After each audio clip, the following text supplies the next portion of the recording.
Which now brings us to the crown jewel, the masterpiece, the thing that makes it actually worth subscribing to Fox Nation, which is a series hosted by Maria Bartiromo called First Family that is documentary shorts about, you guessed it, each individual member of the First Family, premiering with the episode that is up now. You want to start with a real superstar, someone that everyone loves and wants to hear more about because you want to sell him on the show. A guy with a symmetrical face, like someone people love looking at. Leading with a 40-minute profile of Eric Trump.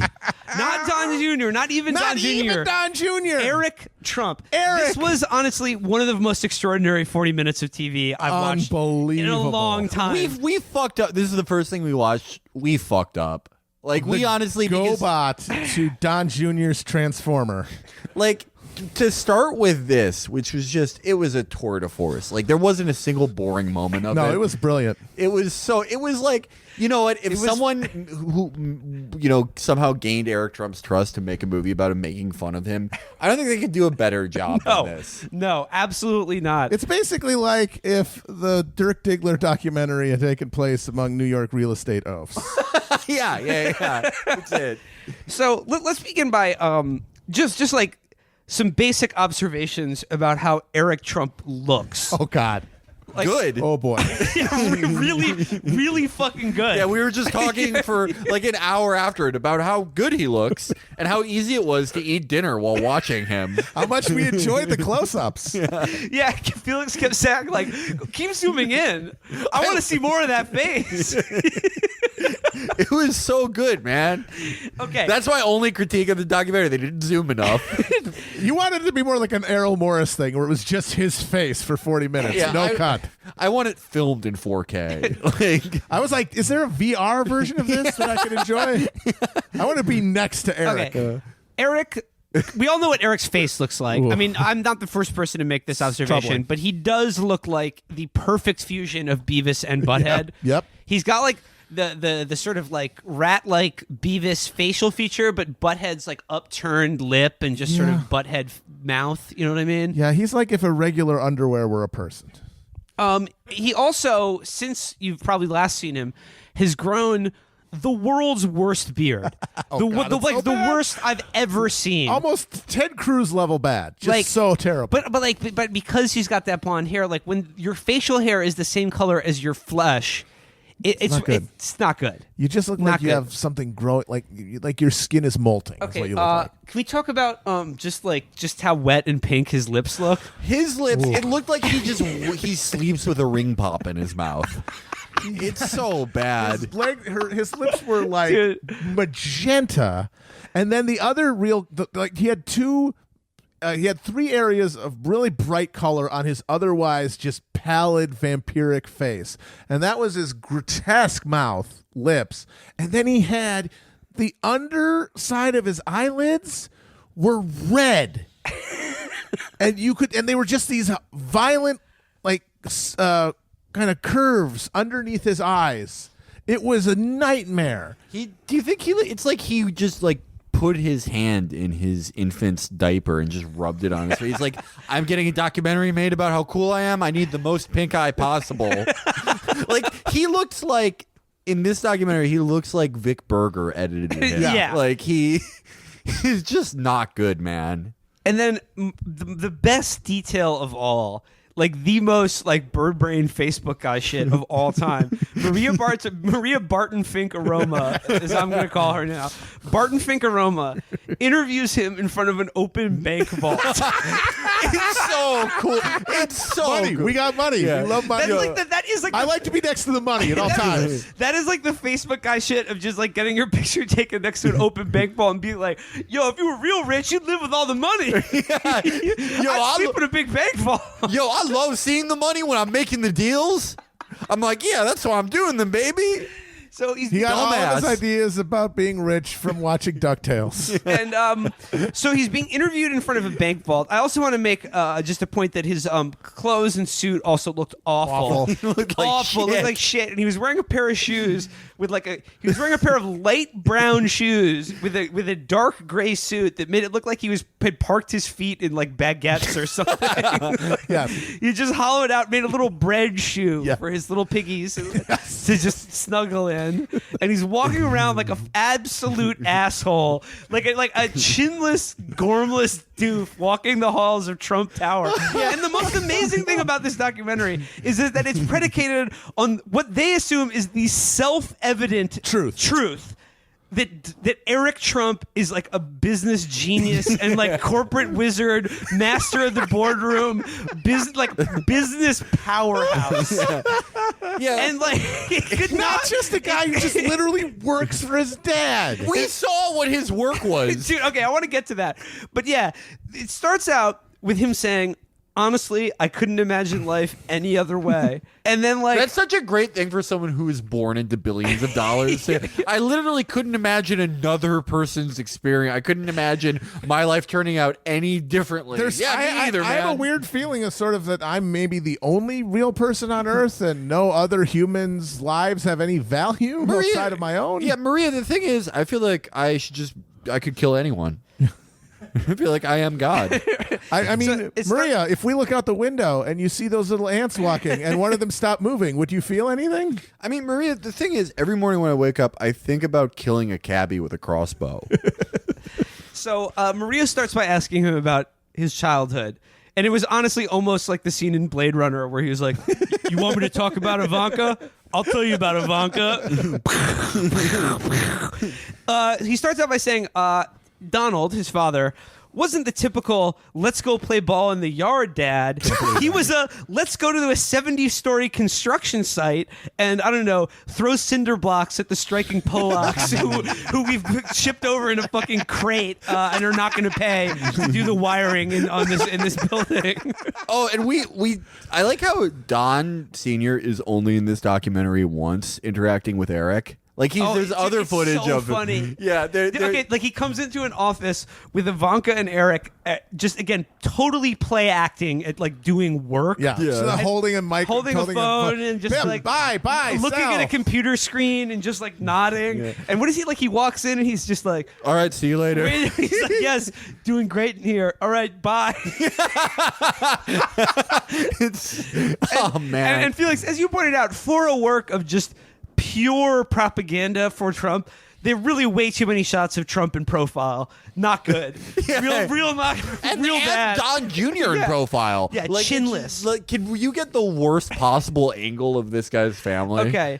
Maria Barton Finkeroma says, tell me about your mom. And the first thing he says is, she's an incredible athlete.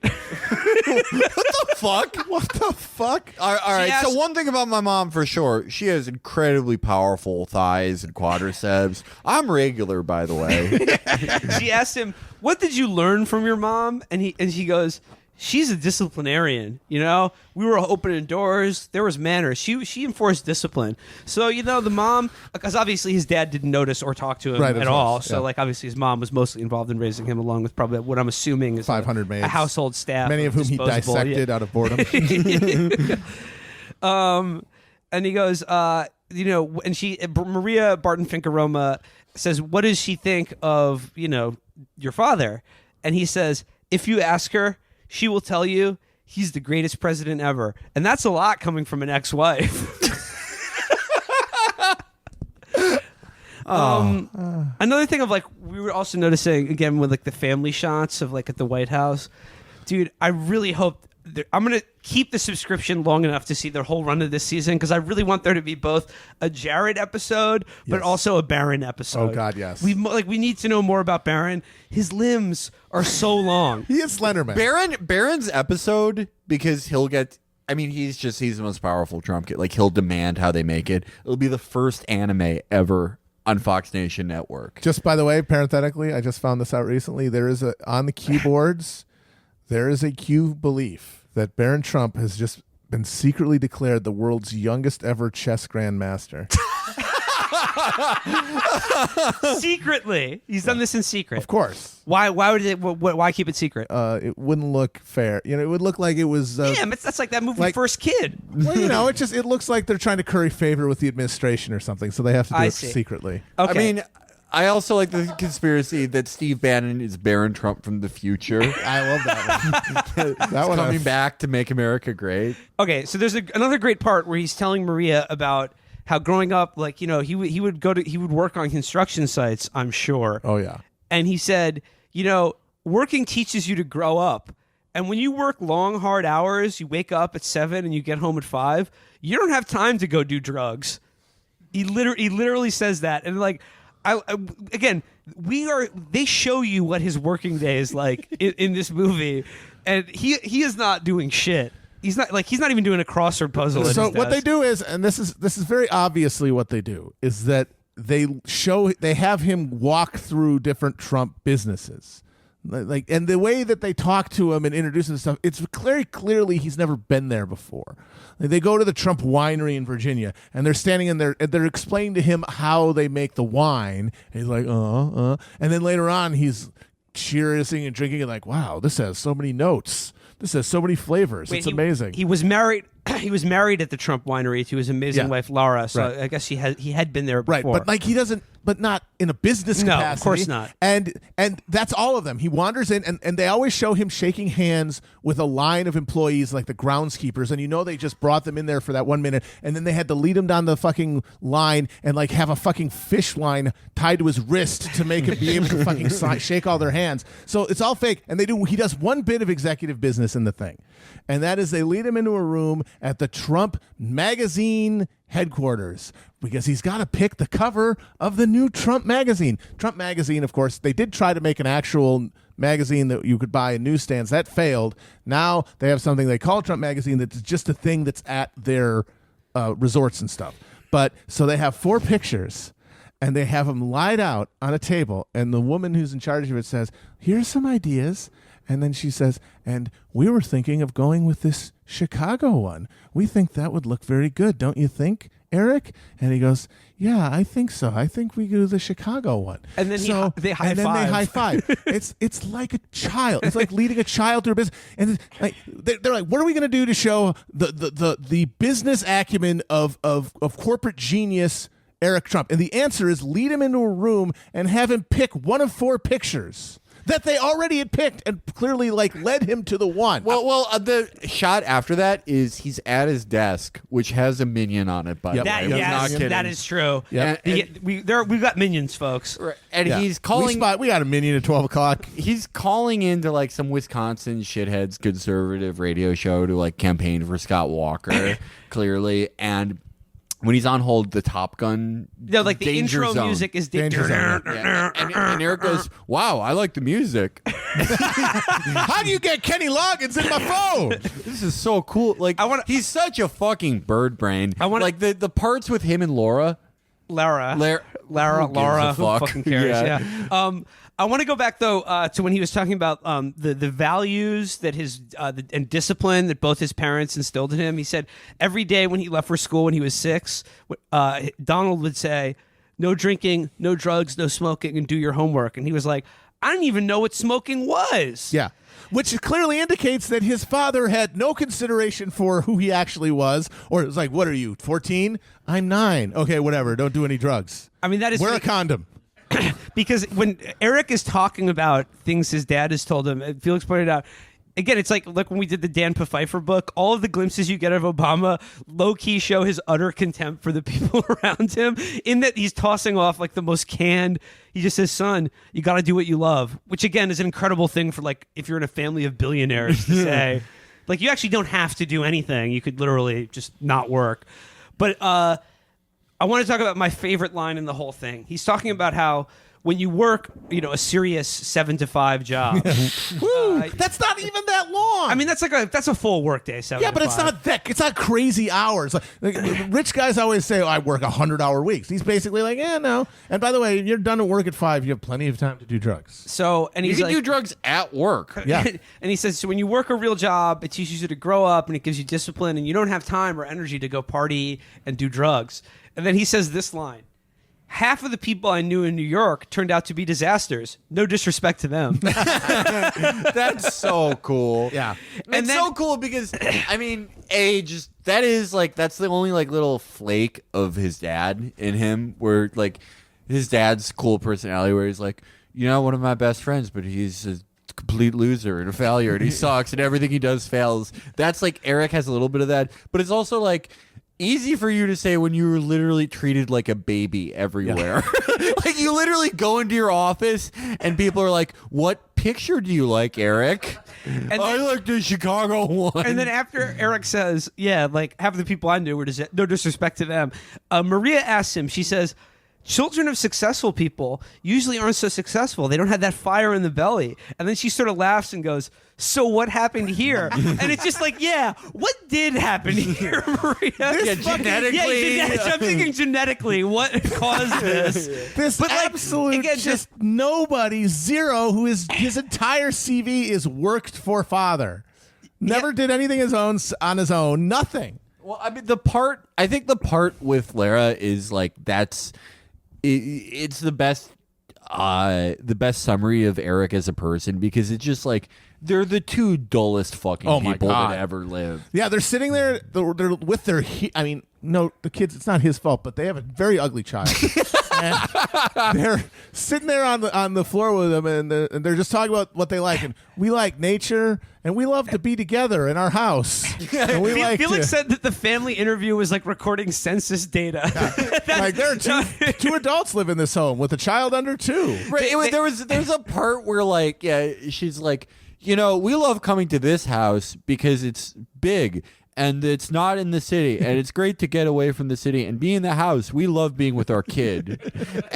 Like their dog somehow has a blank expression on its face. No, the dog. They had a baby in one arm and their dog in the other. The dog looked stuffed. It looked like his eyes were marbles or something. Yeah. The dog looked as stupid as them. They actually have a dumb dog. It's their true. Dumb family. It's true what they say about how people's pets like resemble them because this is the least personality I've ever. They're like there are cop dogs who have far more personality. You know what the than dog this dog looked like?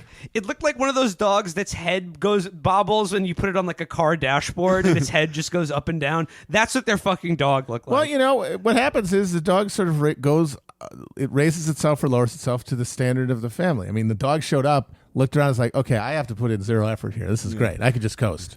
Yeah. I forgot. There's one other thing where they show his business acumen and his value to the family. And that is when they're touring one of the absolutely hideous Trump properties. These just sterile, awful. They look like an art museum in Boca Raton. just absolute shit, just chintzy material, Roman columns everywhere. Just the most bird brain. Like damn. There was a scene. There's a scene of him where it's supposed to be like emulating like the library or study of a great manor. Yeah. All the books clearly fake, just made of chocolate. Literally, just like it's like wallpaper basically. But in this big study and library, there are probably like half a dozen TVs all tuned to the Golf Channel. Yeah. That's the real culture, Western civilization. Yeah. But so he's in one of the rooms, and it looks like shit. And he goes, "Yeah, when we were building this property together. I said we got to get the best beds." So I said to our people, we got to go to all our properties and we got to find the best beds. And so that was him trying to think of his contribution to the family. It's like the reason I am entitled to 50% of the skimmed profits from a half dozen illegal Bulgarian casinos my dad's crooked friends have is because one time I said we should have nice beds. He's just like. There is this part where Lara is talking about their first date where they didn't order food for 3 hours because they were talking so much. And it's like, what was that conversation? Oh, God, I can't even imagine. Sometimes, one of my favorite things to listen to when I do activities is music. Oh, my God, me too. The best thing about a restaurant is you can get your food and you don't even have to, you don't know where it comes from, but it comes out. And you can get some food after that. You can even get a drink. Wow, this guy's smart. Like, it just...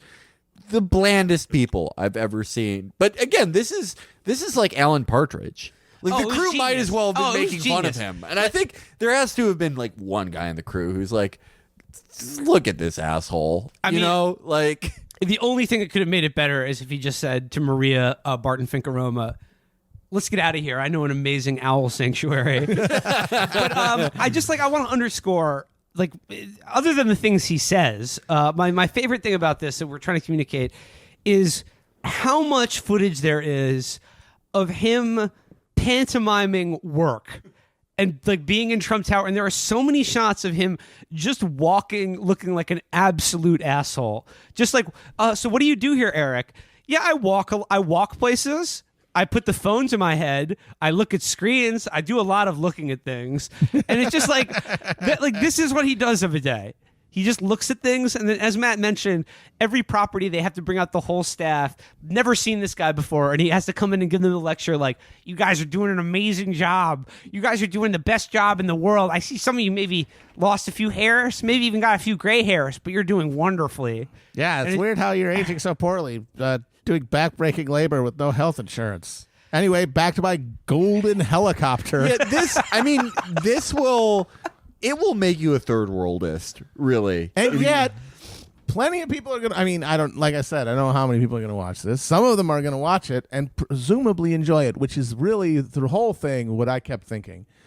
How could you get any pleasure out of this? Because I understand baffling on a basic level what is activated in the reptilian teapot brain about most Fox programming. You know, the blood and thunder stuff about immigrants, like the 2 minutes hate for all the evil Democrats, juicing all of their anxieties and getting them sexually aroused with a little bit of, a sexy Megyn Kelly clone with a mini tits and teeth. Yeah, with a mini skirt.